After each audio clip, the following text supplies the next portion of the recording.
Okay, good afternoon mga ka-Teros Veras.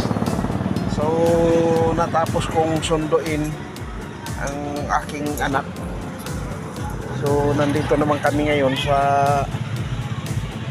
pinagpwestuhan ni Mrs. Kasama niya si tita. Then, nagtitinda sila. Ika nga, for today's video. So katatapos ko lang kaninang alas 3 talaga. Alas 3 ng hapon sa paglabada.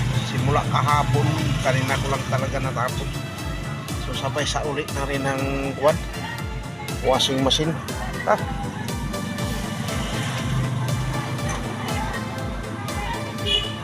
Parang may mga alikabok na umano sa aking mata.